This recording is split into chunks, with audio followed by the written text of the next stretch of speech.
the snake. So the doctor, he is a young bachelor, homeopathic doctor, and he escaped uninjured from the encounter. So let's start the chapter. See, para number 1. Has the snake ever coiled itself from any part of your body? A full-blooded cobra. All of us fell silent. The question came from homeopath.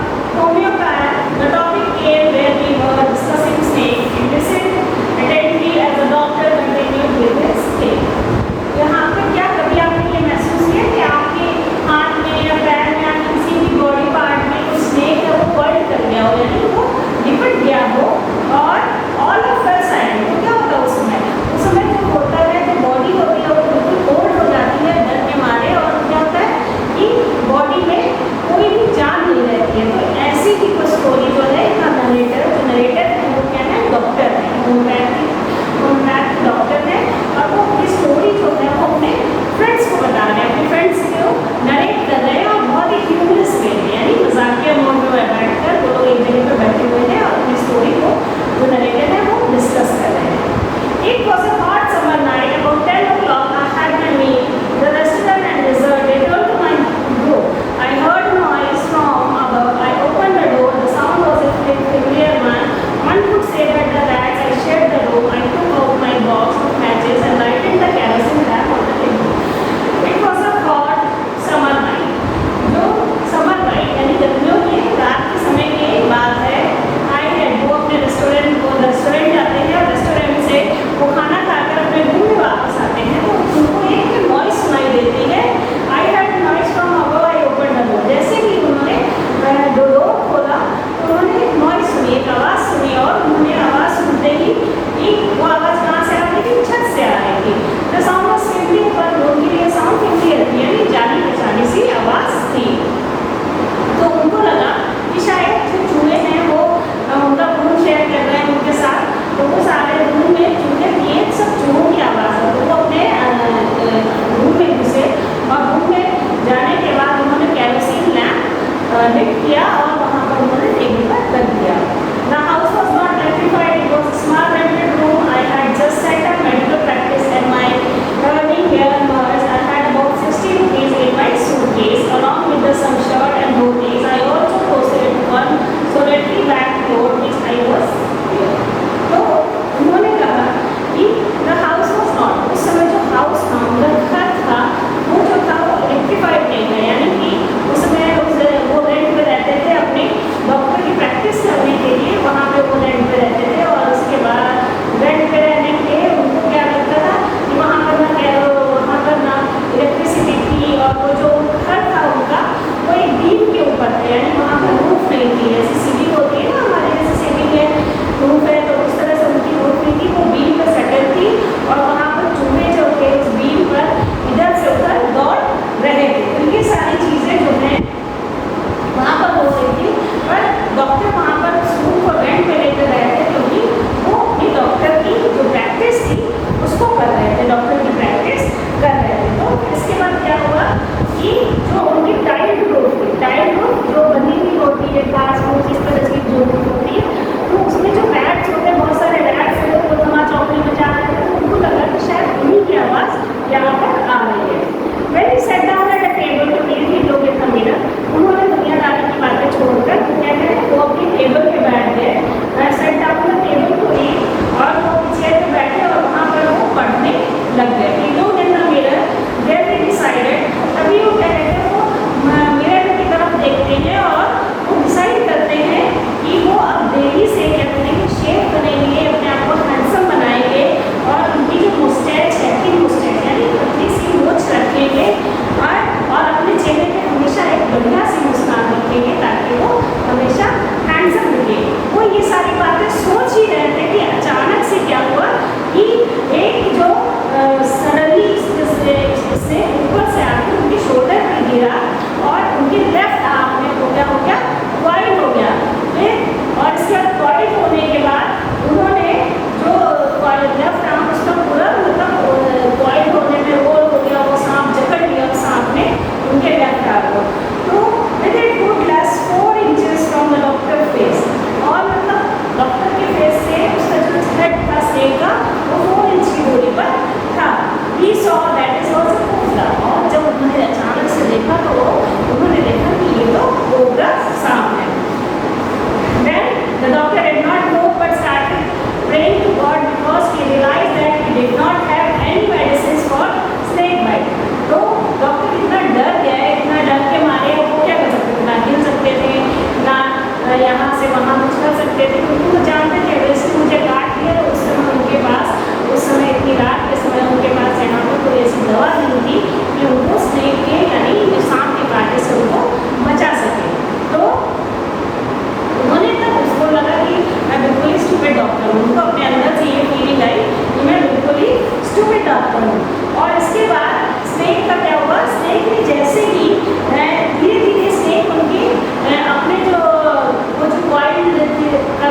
Baby था, female था या mail था, हो सकता है वो female हो, तो वो अपनी ब्यूटी को जो है वो मिरर पर निहार रहा हो, क्योंकि जब मिरर होता है हमारे सामने तो ऐसी पॉसिबिलिटी ही नहीं होती कि हम एक बार उस पर नज़र ना डालें। आप सुंदर है नहीं है या कोई भी, पर मिरर अगर हमारे सामने है तो एक बार चलते चलते हम उस पर नज़र डालेंगे। तो ऐसे ही स्नेक का जैसे ही उसने स्नेक के अंदर रिफ्लेक्शन रहेगा, नरेटर को ये चीज़ बड़ी अजीब सी लगी। बोले इससे पहले मैंने ऐसा कोई भी सांप नहीं देखा था जो अपनी ब्यूटी को जो मिरर पर निहार रहा हो। ये मेरी ज़िंदगी का ऐसा पहला सांप था जो अपना रिफ्लेक्शन मिरर पर देख रहा हो सकता है, नरेटर कहते हैं हो सकता है वो अपनी ब्यूटी को अप्रिशिएट कर रहा हो मन ही मन कि मैं कितना सुंदर दिखता हूँ। एंड डॉक्टर तभी जब वो मिरर के पास गया तो डॉक्टर को चांस मिल गया और डॉक्टर इतनी जल्दी वहाँ से भागे, चुपचाप उठकर चेयर से बरंडे में आए, बरंडे से आकर वो इतनी तेज भागे और वो इतनी तेज भागे जब तक वो अपने फ्रेंड के यहाँ पर नहीं पहुँच गए। तो जब वो फ्रेंड के पास पहुँच गए, next morning the doctor return to his room, और नेक्स्ट मॉर्निंग जब डॉक्टर अपने रूम में वापस आए अपने कुछ सारे फ्रेंड्स के साथ, तो उन्होंने वहाँ पर देखा कि अपना सामान उठाने वापस आए। उन्होंने डिसाइड कर दिया था कि मैं वो रूम छोड़ दूँगा, मैं इस रूम में नहीं रहूँगा।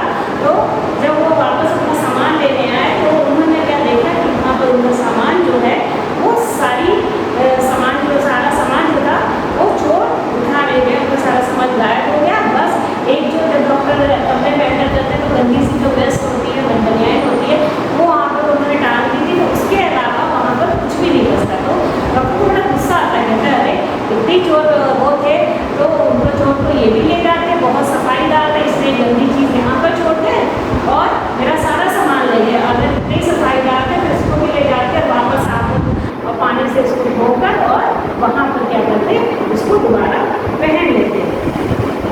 The doctor ended the story by saying that was all again, that was fascinating। तो उसी में से उन्होंने एक जो राइटर जो वहाँ पर नरेटर थे जहाँ पर स्टोरी को नरेट कर रहे थे, तो वहाँ पर राइटर ने उनसे पूछा, उनके दोस्तों ने पूछा कि क्या दोबारा जब वहाँ पर दोबारा गए अपने घर पर तो उस रूम में क्या तुमने स्नेक को दोबारा देखा? तो बोले नहीं, मैंने अपनी लाइफ में दोबारा स्नेक को नहीं देखा और ना ही मैंने उस स्नेक को दोबारा घर में देखा, पर वो जिंदगी में मेरा ऐसा पहला सांप था जिसको मैंने देखा कि जो अपनी जो ब्यूटी को मिरर पर निहार रहा हो, यानी अपनी सुंदरता को शीशे पर देख रहा हो। This is the last chapter of your supplementary or fifth chapter, sorry this is the fifth chapter and we have completed this chapter। Do word meaning and difficult words, write in your notebook and I send you the question answer by WhatsApp। Bye bye children, stay home, stay home। Good morning children, class 9। Today we will discuss this subject science chapter gravitation। gravitation में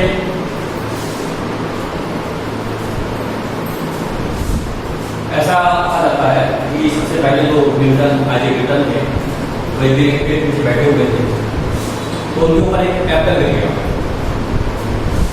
When Isaac Newton was sitting under a tree, then an apple fall on his head,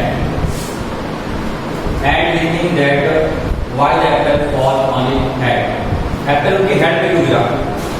Apple हवा के ऊपर क्यों नहीं गिरा? तो उन्होंने देखा कि ऐसा कोई फोर्स है जो हर हैवी ऑब्जेक्ट पे आ रही है,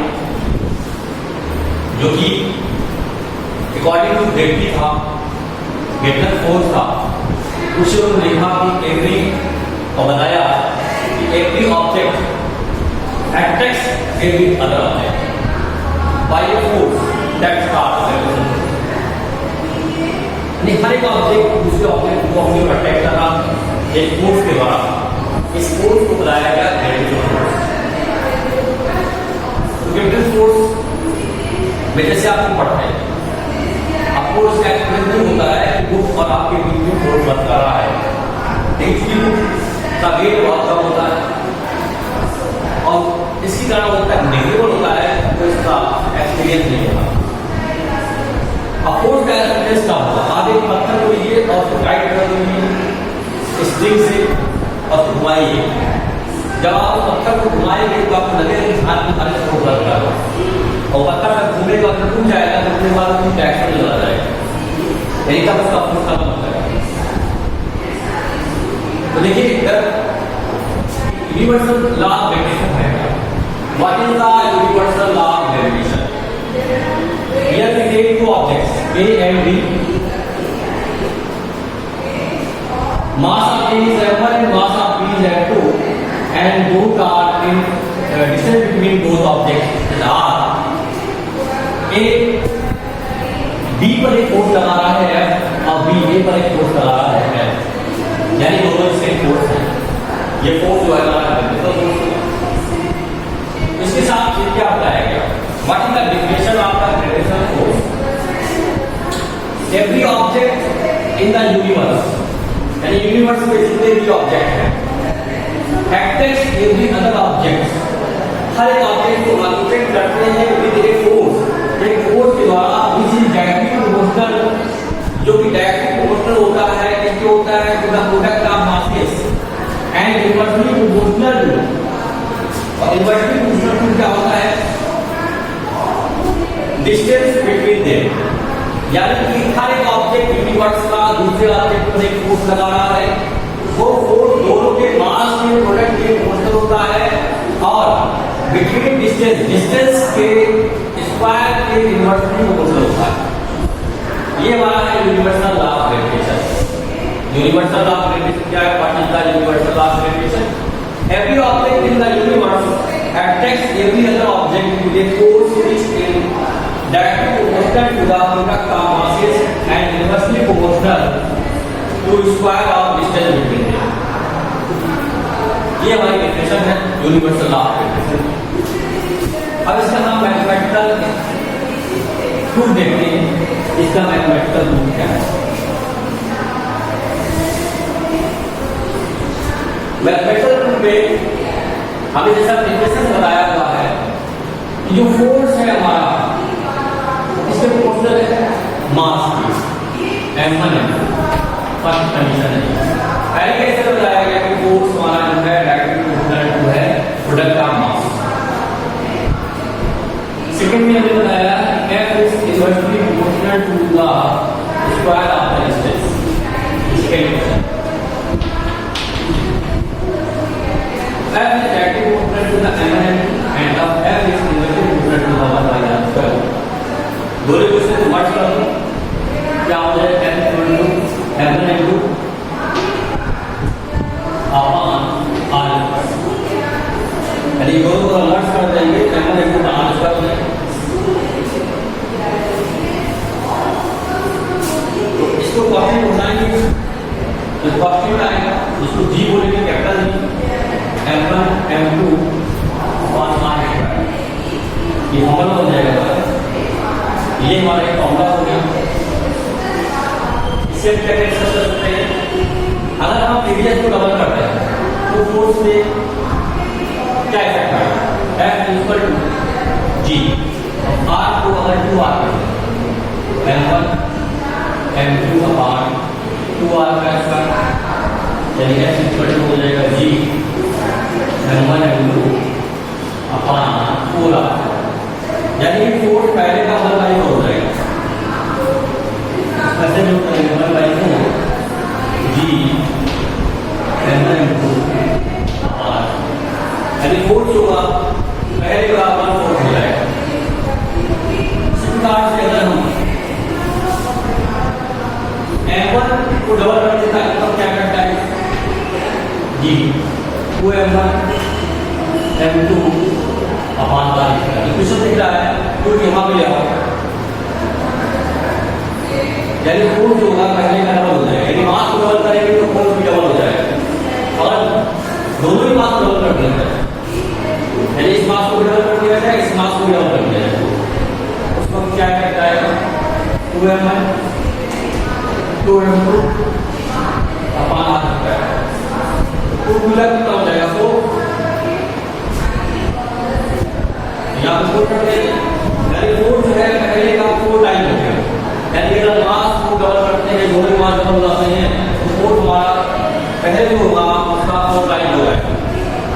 ये हमारा है यूनिवर्सल लॉ ऑफ ग्रेविटेशन। अब हम देखेंगे यूनिवर्सल लॉ ऑफ ग्रेविटेशन जी की यूनिट ऑफ जी की बात करें, फॉर्मूला होता है equal to G m1 m2 upon r square. G equal to हो जाएगा f into r square upon m1 into m2। f हो जाएगा न्यूटन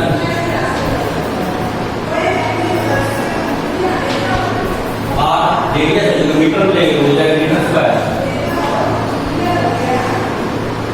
मास को लेते हैं केजी में, 1 केजी और सेकंड केजी, फॉर्मूला हो जाएगा न्यूटन मीटर स्क्वायर पर केजी स्क्वायर। जी की हो जाएगा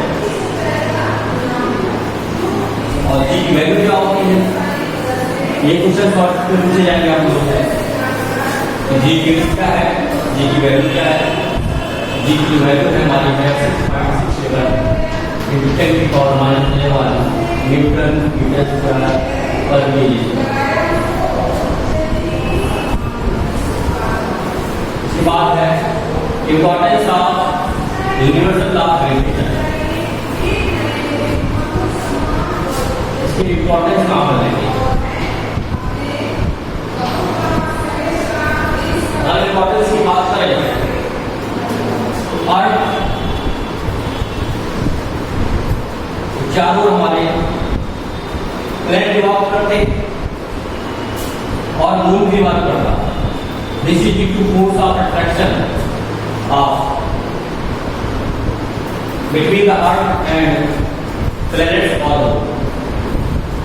यानी अर्थ को चारों मून को रिवॉल्व कर रहा है, ये फोर्स ऑफ अट्रैक्शन है, यानी ग्रेविटेशनल फोर्स के कारण ये जो है मूव कर रहा है। टाइड्स जो हमारे आते हैं वो भी एक केस है ग्रेविटेशन का, ग्रेविटेशनल फोर्स के कारण ही टाइड्स आते हैं।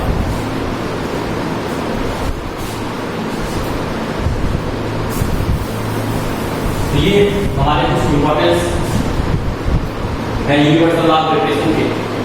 कोई भी चीज किसी के चारों मूव कर रही है तो कर रही है, सन के चारों मूव कर रही है तो कर रही है। तो आज हमने डिस्कस किया है ग्रेविटेशन के बारे में, इंट्रोडक्शन हमारा ग्रेविटेशन के बारे में। आज के लिए पाठ चलिए और उसको सीख ले लिए यूट्यूब से और कॉपी करिए लंच। आज के लिए thank you. Good morning student of 9th। Today we will discuss in science chapter atom and molecules. जैसे कि एटम दिखाया गया, एटम्स एंड मॉलिक्यूल्स। एटम्स क्या होते हैं, जैसे मान लीजिए चाप लिए हुए, अगर चाप ब्रेक करेंगे, ब्रेक करते करते रहते इस हाथ में अगर देंगे तो बहुत छोटे पार्टिकल्स, टिनी पार्टिकल्स यहाँ पर एडजस्ट हो जाएंगे। स्मॉलेस्ट टिनी पार्टिकल्स वही हम बोलेंगे एटम। यानी एटम ऐसा स्मॉलेस्ट पार्टिकल है जिसको हम डिवाइड नहीं कर सकते। Atom is the smallest tiniest particle of the matter which can not be divided, जिसको हम डिवाइड नहीं कर सकते। इसके लिए हमारे पास डिफरेंट टाइप के साइंटिस्ट हैं, उन्होंने डिफरेंट टाइप की थ्योरी दी। इसमें कि सबसे पहले हमारे थे महर्षि कनाड। महर्षि कनाड ने कहा कि हम इस पार्टिकल को डिवाइड नहीं कर सकते हैं। जिस पार्टिकल को हम डिवाइड नहीं कर सकते हैं उस पार्टिकल का नाम है परमाणु। पूरी केमिस्ट्री में परमाणु शब्द जो है आपका चला है। तो ये एटम एंड मॉलिक्यूल्स एक इंपॉर्टेंट चैप्टर है 9th के हिसाब से, और फर्दर आगे की पीढ़ी में आपको ये बहुत काम आएगा। तो महर्षि कनाड जो है हमारे, उन्होंने बताया कि परमाणु जो हमारा टिनिएस्ट और स्मॉलेस्ट पार्टिकल है जिसको भी हम डिवाइड नहीं कर सकते। यानी कि छोटा से छोटा पार्टिकल, टिनिएस्ट पार्टिकल जिसको हम फर्दर डिवाइड नहीं कर सकते हैं, उसे हम बोलते हैं परमाणु, जिसको कि इंग्लिश में बोलते हैं एटम, हिंदी में बोलते हैं परमाणु। इसके बाद एक और हमारे एंशिएंट ग्रीक फिलोसोफर आ गए, अपूदा अत्यामा। अपूदा अत्यामा ने इस थ्योरी में बताया जिसने भी पार्टिकल्स हमारे वो मॉलिक्यूल्स में पाते हैं, यानी एटम टुगेदर में होकर के मॉलिक्यूल फॉर्म करेगा और जितने भी हमारे एलिमेंट और पार्टिकल्स हैं उनका हमारे मॉलिक्यूल्स के फॉर्म है। ये दो ग्रीस ट्रांसफर और मार्क्सिस्ट थे जिन्होंने अपनी थ्योरी परमाणु और मॉलिक्यूल्स पर दी। फर्दर डिस्कवरी में ऐसा बताया गया कि एटम्स को भी डिवाइड कर सकते हैं, जिसकी बात में आप जॉन डाल्टन की थ्योरी पढ़ते हैं। जॉन डाल्टन ने बताया कि एटम को हम डिवाइड कर सकते हैं। तो पहली बात शराब ने इसको परमाणु कहा और सेकेंडली फॉर्मूला का जामा जो थे उन्होंने कहा ये मॉलिक्यूल्स या कंपाउंड के फॉर्म में होते हैं। जो पार्टिकल्स होते हैं वो मॉलिक्यूल्स या कंपाउंड के फॉर्म में होते हैं। बाद में फर्दर डिस्कवरीज में आप एटम के बारे में पढ़ेंगे कि एटम जो है डिवाइड करता है इलेक्ट्रॉन प्रोटॉन और न्यूट्रॉन में, और उसकी डिस्कवरी कैसे हुई ये हम लोग इसी की करेंगे खराब एटम। फिलहाल इसका सेकेंड टॉपिक हम देख रहे हैं। सबसे पहले law of chemical combination. Law of chemical combination.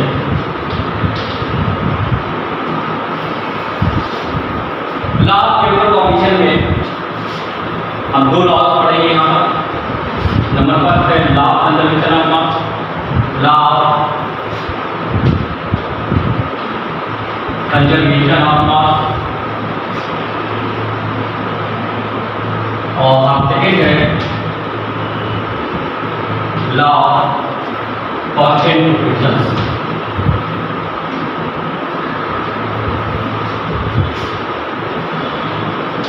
Law of constant proportions दो लॉ हम यहाँ पे स्टडी करेंगे। एक law of conservation of mass और सेकेंड है लॉ ऑफ कांस्टेंट प्रोपोर्शंस। सबसे पहले हम बात करेंगे law of conservation of mass, जिसको कि लेवोशी एंटोनियो लेवोशी ने दिया। इसमें क्या बताया गया? What is the definition of law of conservation of mass? According to this, matter can neither be created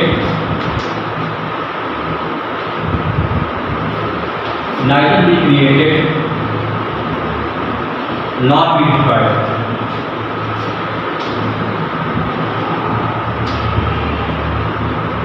It can only change one form to another form, one form to another form। यानी कि हम उसको केवल एक form से दूसरे form में change कर सकते हैं। Matter can neither be created nor destroyed, it can only change one form to another form। This was the definition of the law of conservation of mass। According to law of conservation of mass, यानी matter को हम ना ही पैदा कर सकते हैं और ना ही नष्ट कर सकते हैं, केवल एक फॉर्म चेंज कर सकते हैं। जैसे अगर किसी कागज को गर्म करें तो कागज गर्म होने के बाद जितनी भी एनर्जी होगी वो एटमॉस्फेयर में कहीं नहीं होगी, तो उस एटमॉस्फेयर में एनर्जी है और पहले जो एनर्जी है तो लोग बताया कि वो एनर्जेट नहीं होगी। इसी बोला गया है law of conservation of mass.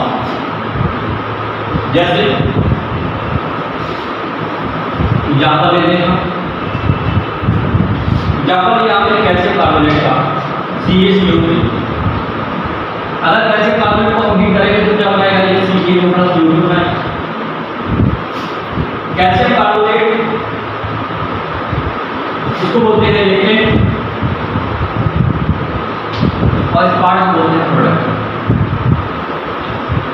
तो रिएजेंट से प्रोडक्ट करने में अगर आप मास की बात करें तो इसकी मास को निकालो। कैल्शियम का मास होता है 40 होता है, कार्बन का 12, ऑक्सीजन का 860 × 3, तो टोटल निकालेंगे अगर हम चाहिए 40 + 12 + 48 40 48 12 40 के 50 52 860 100 का हमारा वेट कितना हो गया? 100 का। अब इधर निकालिए कैल्शियम ऑक्साइड 40 + 60 56 ग्राम हो गया इसका। CO2 निकालिए, CO2 का होता है 12 + 16 हो गया 32 ये हो गया 44 ग्राम। अगर इसको ऐड करेंगे 56 और 44 तो ये भी हमारा 100 ग्राम है। तो हम देख रहे हैं रिएक्टेंट पार्ट और प्रोडक्ट पार्ट दोनों इक्वल आ रहे हैं। इसके मतलब ये लॉ ऑफ कन्जर्वेशन हम बात शुरू कर रहा है। This one can be say that matter can neither be created nor can be destroyed. It can only be changed one form to another form. This is the law of conservation of mass.